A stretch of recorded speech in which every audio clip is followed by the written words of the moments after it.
Rendlesham Forest, 1980. So that was the first major UFO encounter in Suffolk, England? No, not by a long, long way, and to find the witness, I didn't have to look very far. In fact, he found me, because that man was my own father. That's right, Jack Solomon Sr. He only saw fit to share this with me just a few years before he died, way back in 2012, at the tender age of 93. Quite a feat for a man who'd been through what he'd lived through. If you opened an encyclopedia and looked up the word redneck, chances are you would find a picture of my father, or someone very much like him, because he was a very, very basic, down-to-earth type of man. At least as far as appearances were concerned. He had no time for such bunk, which was probably why he kept it all to himself for all those years, and even then told me only on the strictest condition that I was allowed to tell nobody else until after he was dead. So, with that condition now fulfilled, I tell you his tale. Let's first look at a map of Suffolk. The red circle you see, that's Rendlesham Forest. You follow the main road, that's the A12, north about 30 miles, and the first major town you come to is Lowestoft. That town has two claims to fame. The first, simply that it's the most easterly point in the British Isles. But the second thing that makes Lowestoft stand out, it has the highest instance of UFO sightings of any region, anywhere in the United Kingdom. We'll call it sheer coincidence that that's where I was born, Lowestoft. And presumably Dad too, at least just down the road, because if you come back down towards Rendlesham just a couple of miles, we find a little Suffolk village called Carlton. That's too small to show up on a map of this scale, but it's there, I assure you, and that's where I grew up. My father was born and raised in Carlton. Now we're going back a ways, right back to the summer of 1939. Heavy year.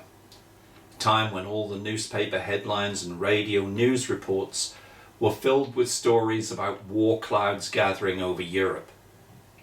Hitler was on the march. Everybody knew exactly what was coming.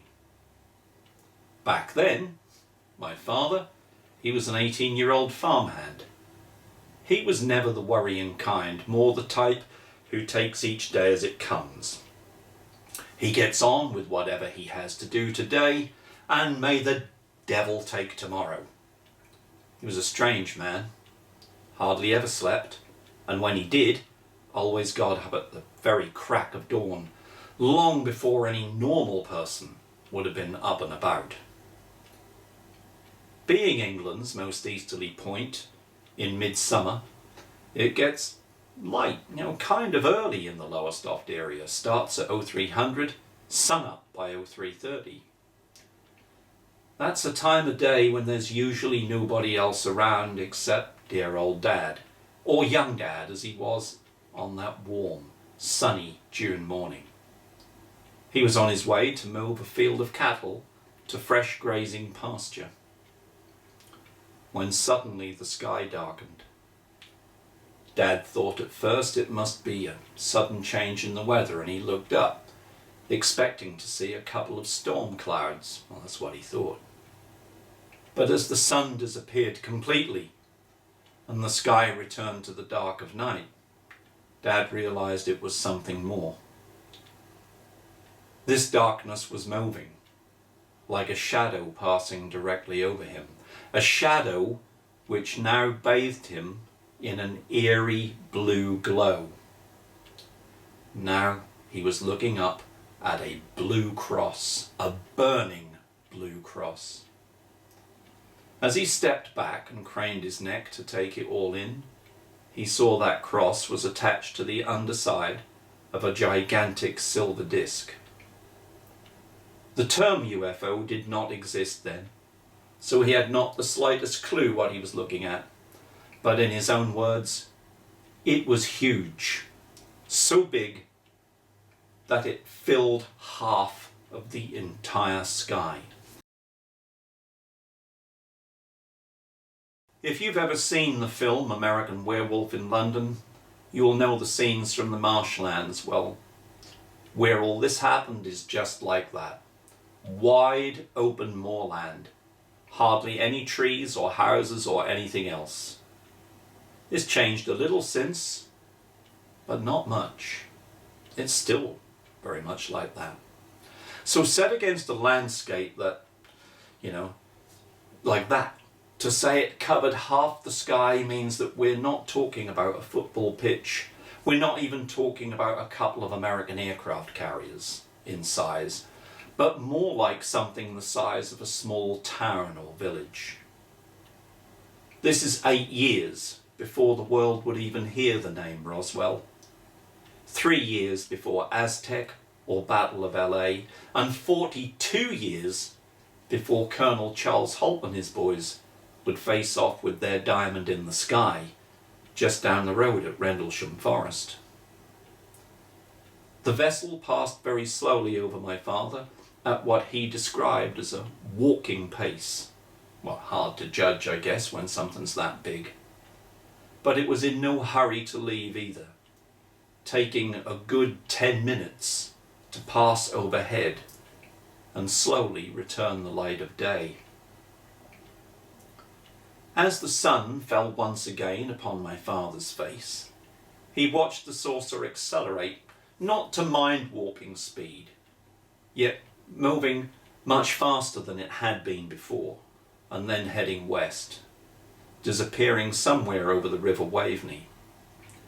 I'll tell you right now, we had not seen the last of it. Dad, he had no recollection of experiencing lost time, alien entities, bad dreams, or any of the usual UFO paraphernalia. But it did come with a message of sorts. He came away from the experience with a very strong sense of, don't worry, while there may be hard times ahead, you're going to be all right. Hard times indeed. Just 2 months later, Hitler invaded Poland and Dad joined the army, soon finding himself at Britannia Barracks in Norwich with the 6th Battalion Royal Norfolks. For Dad, this was going to be a long, long war. A war in which his uncanny ability to always move out of that exact spot where the next bullet, bomb or shell exploded, it would save his life time and time again. It first showed itself with a premonition he had of a German air raid on a railway station at the Norfolk village of Swaffham. Inexplicably, Dad dropped his kit bag and rolled under a parked train. Seconds later, a German Dornier passed overhead, its bombs exploding all over the station. It made a hell of a mess too. When the smoke cleared, dozens of English soldiers lay dead or wounded, the station in ruins. But he rolled out from under that train without a single scratch. Now inflamed with a sense of revenge, he was watching the skies again, but this time as an anti-aircraft gunner, shooting down those same German planes, which he apparently was very, very good at. Then he spent time on coastal defences up in the far north of Norfolk, waiting for the German invasion. Thankfully, that never came. But Pearl Harbor did, and Dad found himself in the jungles of Malaya shooting it out with the invading Japanese. By this time he was driving a Bren gun carrier. That's a little tracked vehicle like an open-top tank all filled with machine guns. One day, on a fairly quiet day at the front, he turned his vehicle into a tight little jungle track, then intuitively ducked his head down below the armour plate, reaching for his map. At that exact second, a shot rang out, covering my father in blood. After a moment or two, he realised he wasn't hurt. The bullet, clearly intended for him, as the driver, had instead struck his co-driver through the neck, killing him outright. Somehow Dad just knew where the shot came from and turned his Bren guns on a nearby banana tree. Sure enough, a Japanese sniper fell to the ground, all shot to hell. Again, Dad, though blood-smattered and a little shaken, came out of it without a scratch. So he get far away.